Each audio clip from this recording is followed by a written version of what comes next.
Here we are, Jamie, almost at the end of the wrestling season. Now, we've seen each other coaching every week, locked in the same hotel for the last weekend. And your mug doesn't look any different. We're still talking, which is awesome. Absolutely. Now, it's the end of the folk style season. That's right. So, we just going to wrap up the NCAAs. We'll go into the weights, but first, maybe just some overview thoughts about the event. One, I thought Pittsburgh did a really good job. People were able to walk there. People could travel on light rail also to the area or out to restaurants or, VRBOs. So Pittsburgh was a pretty good city. What do you think? No, it was. I mean, we were walking as well, and you saw. I mean, there was mass people walking. NCAA had people standing on corners pointing you to which direction to go to Fan Fest, which direction to the arena. Lots of hotels in that downtown area, lots of restaurants. I mean, just the people watching as you're walking around, it was like, oh, there's this guy. And yep. I mean, before the finals, we saw half of the champions walk out of their hotel while we were sitting in the bar. So, right. I mean, and speaking of the bar, I mean, there was enough choices to eat and drink that 17,000 people could all be served easily between sessions, and that was awesome. Yeah, and I think the numbers were closer to 19 every day, and I think that was way more than the advertised size that it was supposed to hold. So, I mean, they ended up with the fifth highest number attendance in ever. So the fact that all the initial complaints of less tickets and all that stuff, maybe the teams got less tickets, but people certainly were there. Now, we saw scalpers every single day with lots of tickets, and it sounded like the prices were reasonable, but... Totally. Were they scalpers, or were they just trying to buy tickets? I don't know. I'm confused. Yeah, you couldn't tell. Right? One said they wanted tickets, the other one said they had tickets. That was the funniest scene. I saw two scalpers on each other's corner, and that almost came to blows. So that was kind of a highlight of walking to and from the arena, was scalping wars. So that's always fun. Good stuff. And there goes the dog. As far as the gym, it seemed like even up in the nosebleed seats, everybody had pretty good views of the mat. And, even the smallest teams who were tucked up out of the way, like UNI, when Foster was out there, they had a pretty good view, and they were well represented in a small section. I mean, compared to Penn State, they weren't as loud, but Penn State crowd wasn't super loud all weekend. No, I mean, you could tell where the pockets were for every team but Penn State. They were spread out. I mean, that's right. You heard either a little bit of noise everywhere or a lot of noise everywhere. But again, it wasn't like the building took over on any Penn State match. I mean, the loudest I remember here in the building was there were two matches that finished back to back. And it was like the roar. Marinelli and Joseph, right? Yes, yeah. When Joseph won in overtime, and then when Makai Lewis beat Marinelli, I mean, that additional roar on top of it just followed it up back to back. Yeah. So it was a good venue, and I mean, I'm no complaints about that. It was pretty cool. A couple other things. The teams are staying all over the place, so there was a lot of mixing with fans and coaches. I think it took John Smith 20 minutes to walk through one of the lobbies of the hotels just with everybody going up to talk to him. So that's always fun for the fans. And they weren't all wearing Oklahoma State shirts, right? They were from all over the place. I'm gonna, maybe Jamie too, talk about rumors during this thing. So these did not come from just one source. Everything I may say, or Jamie may say, I've heard from at least two places. So if you're angry about somebody leaking, it's not just that person. Right. That's it. So, one of the biggest rumor mills at the event, I have to say, was the Maryland coach's position. And I know that they opened it up. Early for that reason. Precisely. They wanted every coach there that might have had interest to be able to talk about it. Now, I don't know if Maryland's AD or any of that stuff were in the building. I'm sure that was probably likely. I'm sure he had some interviews with people set up, but word is they made an offer. So Big Ten job is huge. There's only 12 of them or whatever, and that's the Power Conference. Right. Yeah, and so the word is they made an offer, and the other word is it's not going to be accepted. So we'll see where that goes. Another thing that was just all over the building was the refereeing being really, people were super critical. And, we can talk about some of the specifics, Jamie, but really to me, it's the rules committee that owns a lot of this. Having coaches looking for hands to the face calls, this is ridiculous. And the referees didn't make this rule up themselves. It was the rules committee. And the rules committee has not put enough emphasis on stalling, so they have this inconsistent rule. I don't blame the referees. Judgment is hard, and they're still not used to having as many cameras and as much scrutiny in the last few years. Let's say the flow years. And most of these refs have been around for a long time. And I hold the rules committee kind of responsible for this. Especially when they're writing rules that have judgment or right. Vagueness. I mean, the one that heard a lot of people talking about was the out of bounds. Am I pushing the guy or is he backing up? If we're in just like I got inside tie on him, he's got outside tie, I'm going forward. Am I pushing him out or is he pulling me out? Right. It's subjective, and that's the problem with the rules committee is the rules are not clear to make it obvious. If the people in the know are struggling to understand how this guy's called on one call and the other guy's called on another, how's the casual fan going to understand it? And the referee has to make – it's just like the back points. You have to be at a 45-degree angle in a pinning combination and a 90-degree angle in a scramble. This is confusing. Look, I want as little referee involvement as possible. Incent more action. Yeah, I know the rules committee doesn't want to go to a step-out rule because freestyle does it, but go to the step-out rule.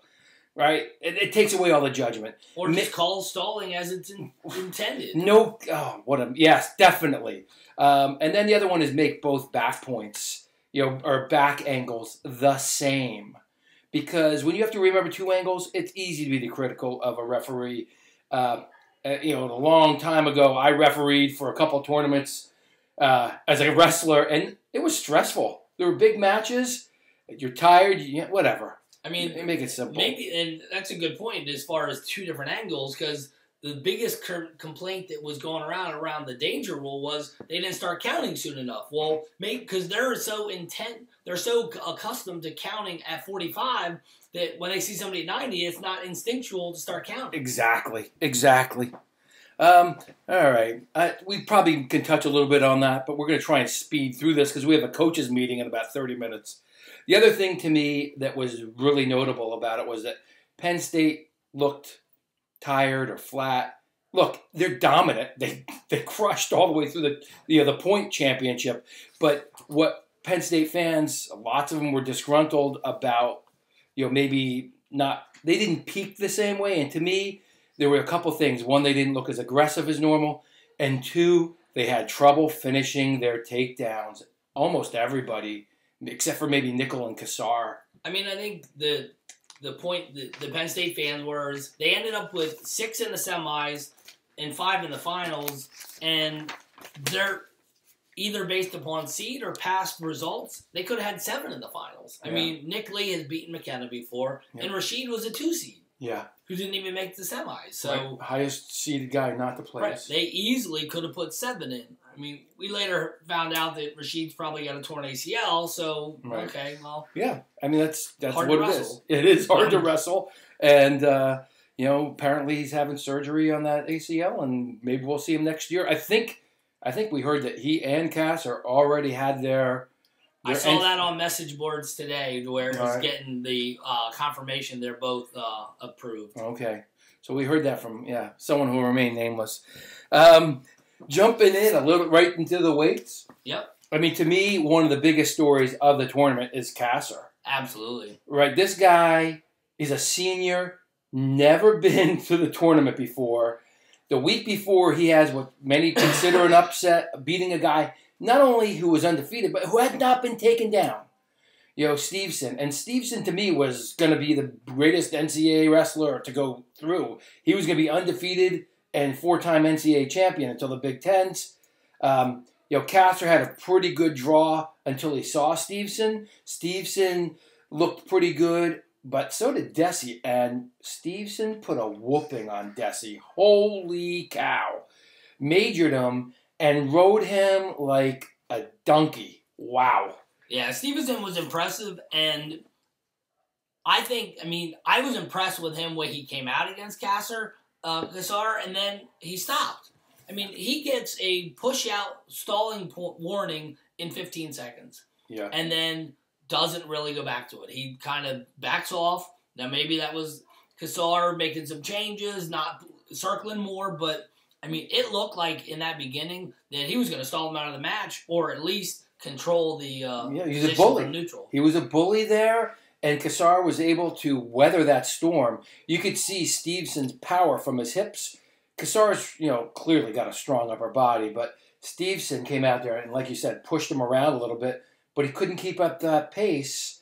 And Cassar and the staff had a game plan, and he did it again. And no big deal, because Cassar thinks it's no big deal to beat that guy, right. But it's a big deal. And then he moves on and avenges his loss to weight. I mean, this is a story of the tournament at this weight at least. Never been to the tournament before. He's like a freshman, right. And he runs through that weight class, and opens up the finals, which were, with bonus points. I mean, that was, most of the guys came out tight after maybe the Joseph match.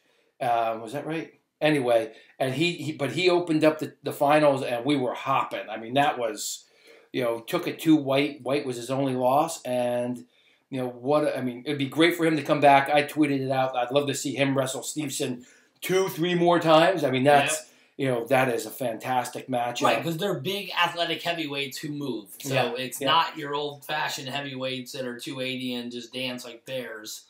So they get after it. They move, and they shoot. I mean, and it's exciting to see. Totally. The only other thing I was going to mention is, Hamida got Maryland and Coach McCoy's only All-American, and whatever you think of Coach McCoy, I'm just glad he went out with a bright spot there. And it was ironic to be a heavyweight. Totally. Exactly.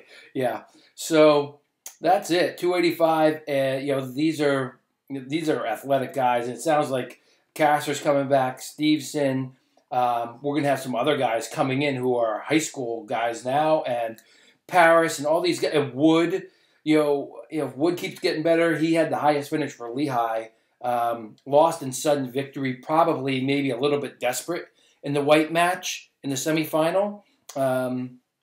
And that's it. Heavyweight. Like it. Love that athleticism. Love that commitment to being aggressive by a lot of these guys. And if Stevenson wants to close that gap, he's going to have to wrestle 7 hard minutes. Yep. And a lot of guys coming back, too. Yeah. There's not as many seniors as normal. 125. Probably the biggest blow up of a bracket I had was I thought Mueller was going to make it to the finals, and he did. I'm not tooting my own horn. I just like the way he did it, but the ride that he put on Rivera was noticeable. Holy cow! Well, and he took him down with ease multiple times. Yeah. That was the part.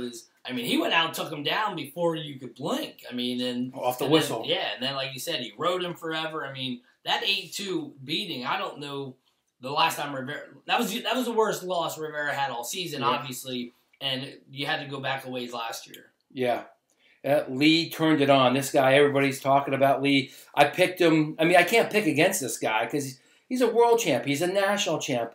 There's mono, whatever it is. The guy turns it on, and he's a beast. And as dominating as Mueller was, Lee was more dominating. Right, 5-0 in the finals and didn't really get challenged. Lee wasn't.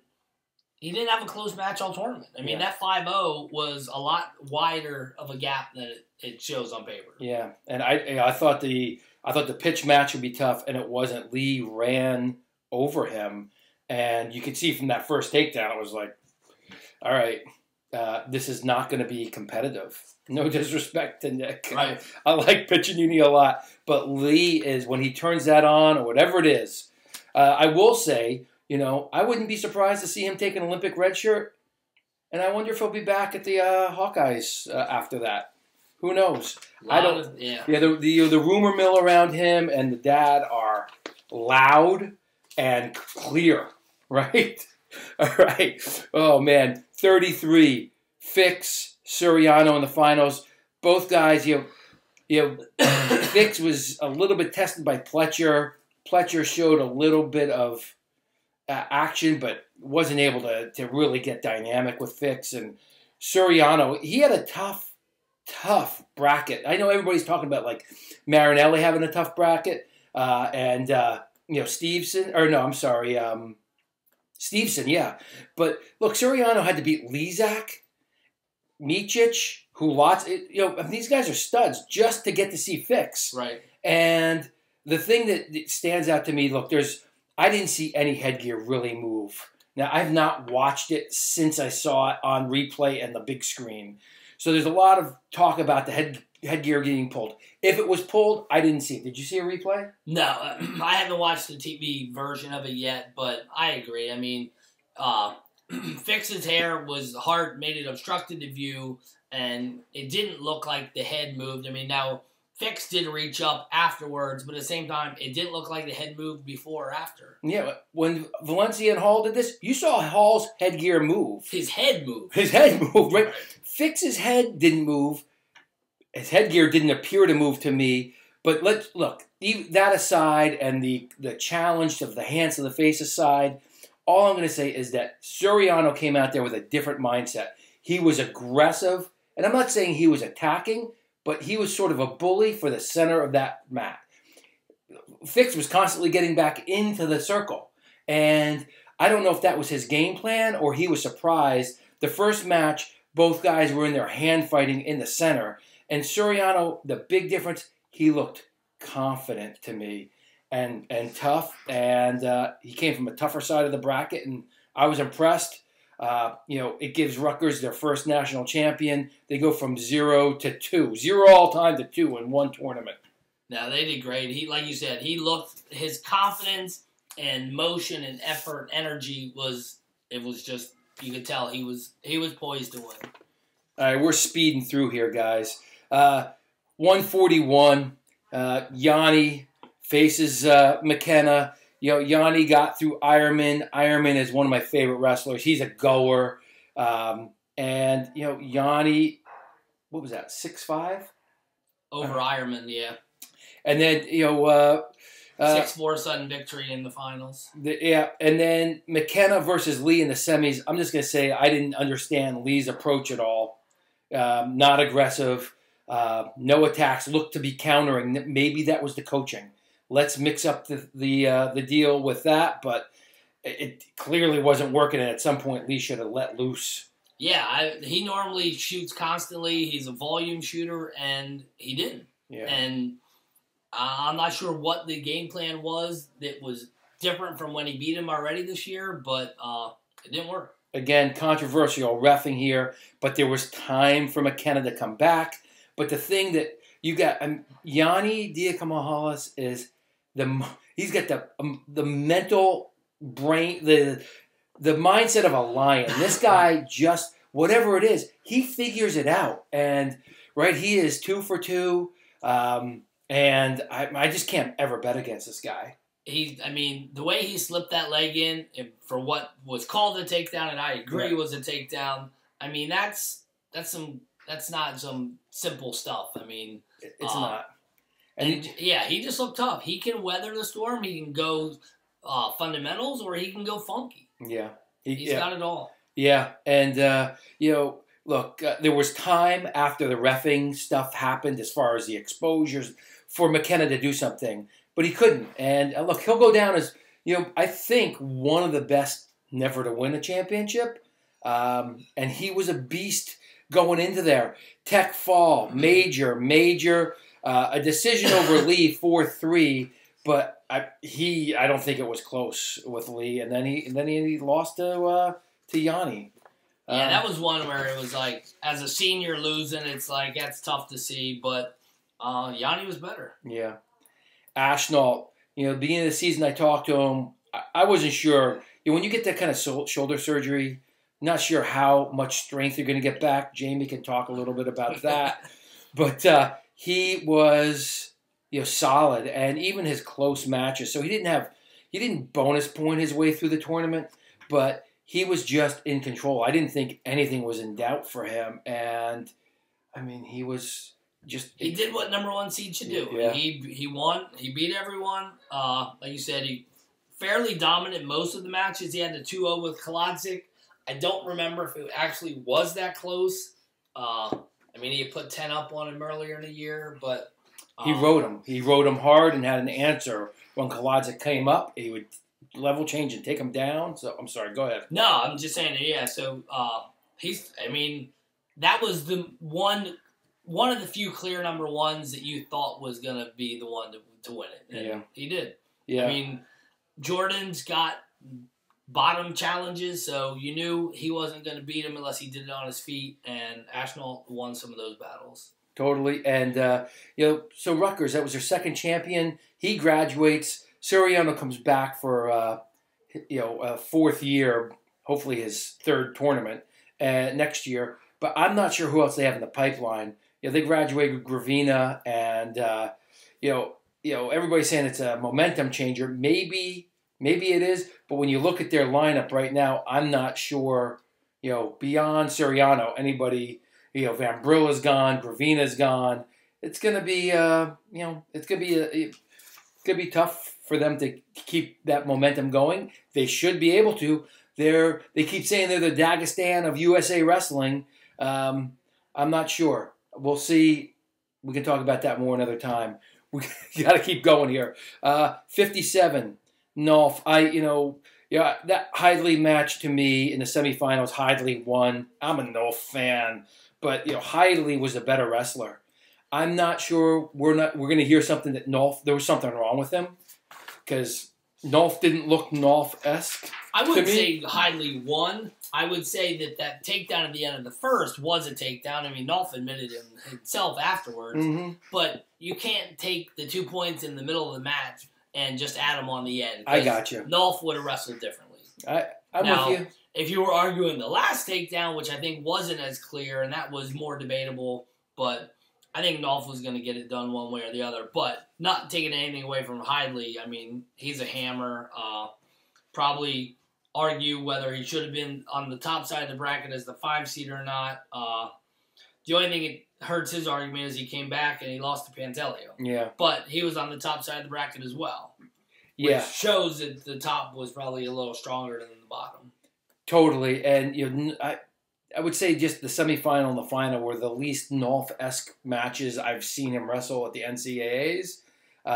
He won 3-time champ, 4-time All-American, 4-time finalist. 4-time finalist. What a great wrestler. Hidley. I think he probably beats Pantaleo if he doesn't try to throw 2 headlocks in the first period, but that's beside the point. They have the exact same build. It's almost like they're mirror images of each other. Yeah, absolutely. Hidley comes in probably preseason number 1. I would have to think so. Other than that, Berger, I love that guy. I know a lot of people don't like him, but he's having fun. Imagine going to wrestle Jason Nolf. Like if you can look, Colin Moore was tight and stiff. Berger let it all hang out there for the most part. Moore wrestled with his elbow near his knee the entire time. He didn't want to get embarrassed. Berger, I mean, Nolf had respect for Berger. Berger wasn't saying anything crazy. He's having fun out there. NCAA wrestlers need that. And he didn't, tie it up like the Colin Moore did. So I got no problem with that guy. He's a crazy man. I dig him. I just don't know how smart it is to taunt Jason Nolf. And that's the thing, is like, you might be poking the bear or poking the wrong bear on that one. And that, I think that was their closest match. It was. Yeah. And it was a 10-2 major, if that's a close match. 65. What a freaking bracket here. Wow. Marinelli goes down to Lewis. In the quarters. I mean, Marinelli had a tough time. And then, Lewis, freshman coming in, world champ, all that stuff. Look, he takes out Wick in a closer match. 2-point match.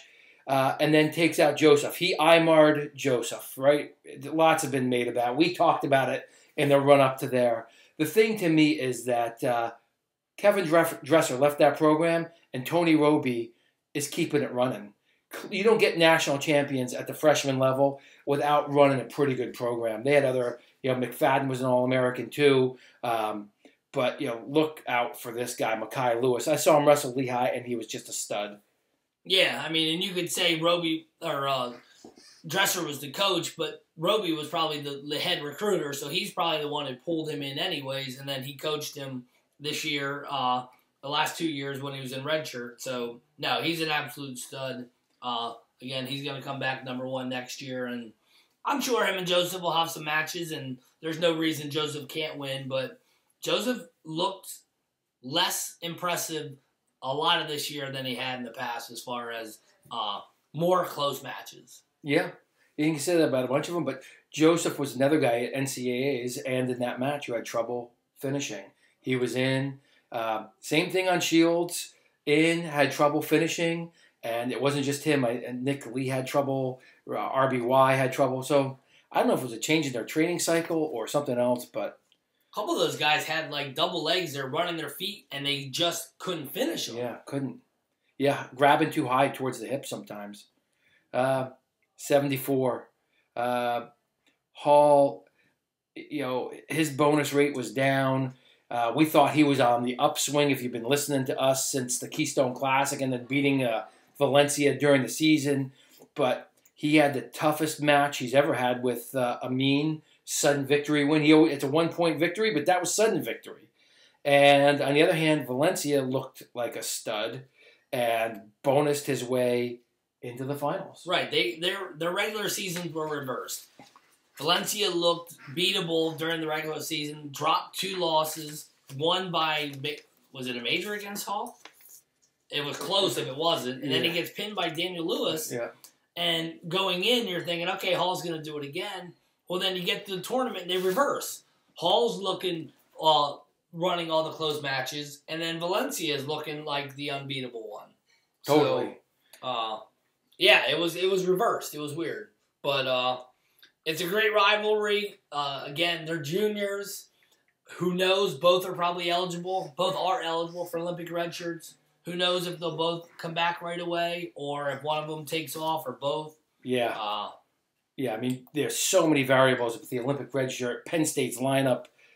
Anyway, and I don't think there's any way they're punting. They got so much talent, which is a whole other thing. Like we glossed over 33, but the incoming talent is strong. The transfer we glossed over 84. Maybe one of the surest locks pre-tournament was Miles Martin, and he was bonusing his way until he met Maxwell Dean, and Dean wrestled the entire 7 minutes. And Martin was another guy who, like Stevenson, I think, comes out maybe early, pushes, gets a lead, and then maybe coasts. Yeah. I don't know if it's a cardio problem, a mindset, but he left the door open and Dean took it. Yeah, Wow. I mean, you could even see Martin did a similar thing in his third place match. It's like he's on his feet forever. Clearly, it looked like he had opportunity to shoot.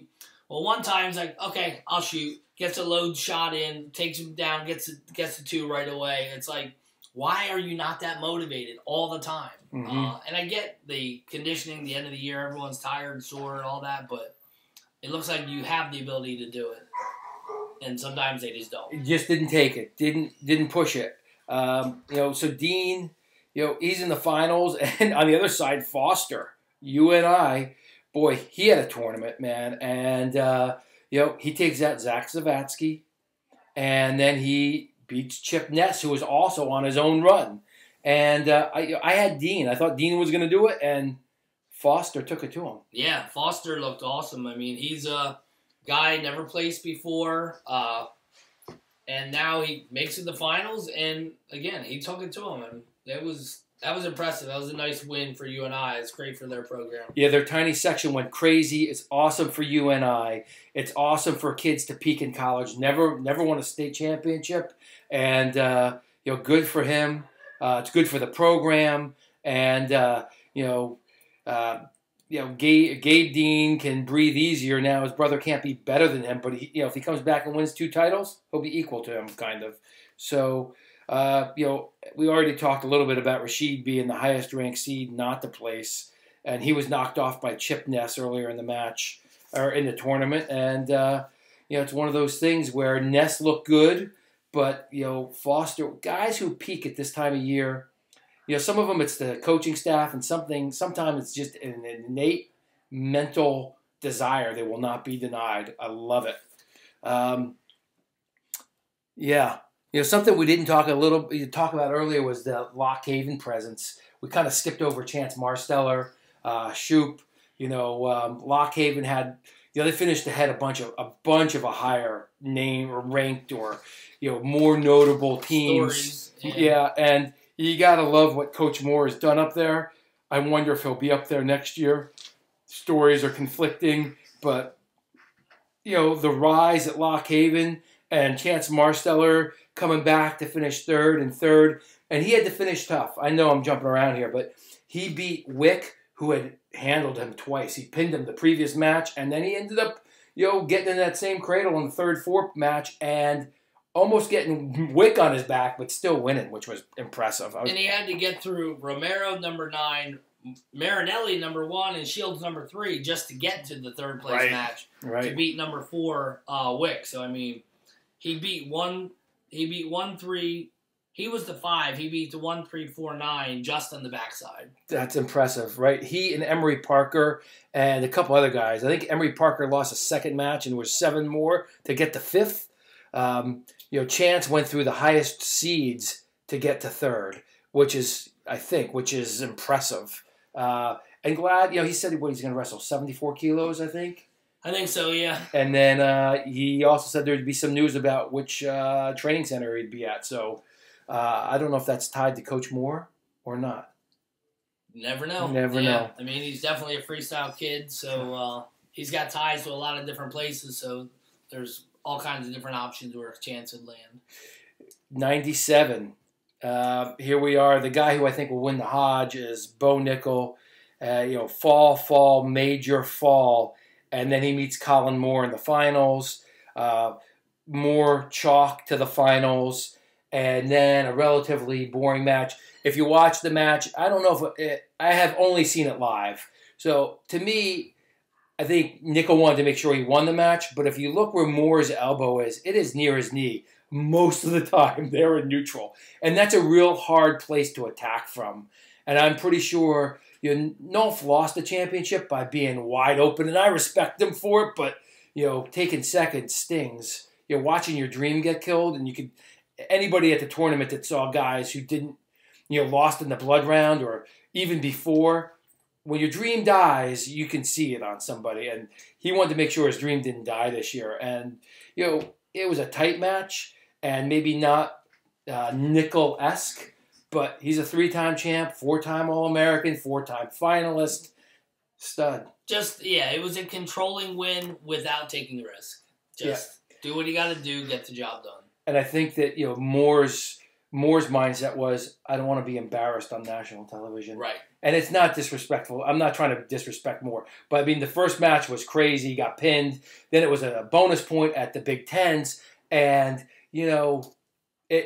kids, this is why I respect Berger. He just went out there and he didn't care. Right? He just went for it. And I just appreciate that.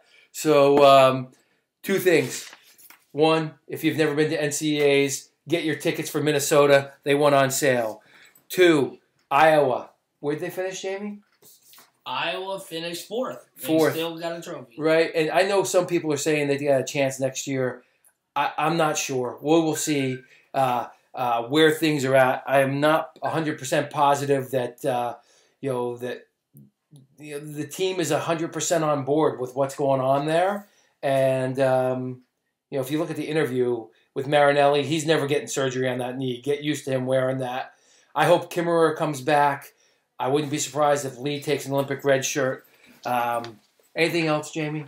No, like you said, Iowa does have some guns, people coming back, but I think the calling for brands is going to get louder. 4th is not what they want, not what they're expecting. They were talked they should have been higher in the tournament, and we'll see. It's going to be an interesting offseason. Yeah, at Penn State, I think they're going to reload. I don't think they're going to punt. Ohio State showed they graduated a bunch of talent last year. They were still a strong second, no challenge. They're losing a couple guys, McKenna and Martin. They're bringing in Sasso. Micah, Sasso. I don't know who else is coming in there, but Sasso is going to be an All-American. If he's not injured, he's in the finals possibly. Oklahoma State, they had a mixed performance for me. Iowa, we talked a little bit about. Cornell, Missouri and Cornell. Missouri, I love what Coach Smith is doing. We're going to try and get him on next week to talk about why the media shouldn't be doing the rankings. And Cornell came back. Arujau, Dean, Yanni. They're loaded. Honus stepped in for Darmstadt and All-American. So, I mean, to say you can't recruit at the Ivies is just crazy. Yeah. And Princeton, 3 All-Americans, Glory, Brucky. Brucky didn't finish probably the way he wanted to. And then, and Kolodzik, someone else who may take an Olympic red shirt. There's so many people out there. But there's a lot of stuff there for wrestling fans all over the country. One of my favorite stories, the kid from Fresno State. Hokett. Man, I love that guy. 2-sport athlete coming in. What a stud. Man, Jamie, I'm sorry. We got to cut this thing short. No, that's fine. But, D1 multi-sport athlete. He was running in the playoff game for Fresno State in December and then on the mat in March. We had a Twitter exchange about football and wrestling, and I got so much hate Twitter from that a couple months ago. People hating on football. Dude, wrestling and football. I love it. All right, guys. We may come back and do a better version of this or a longer version or some things that we missed. But we got to get to our coaches meeting.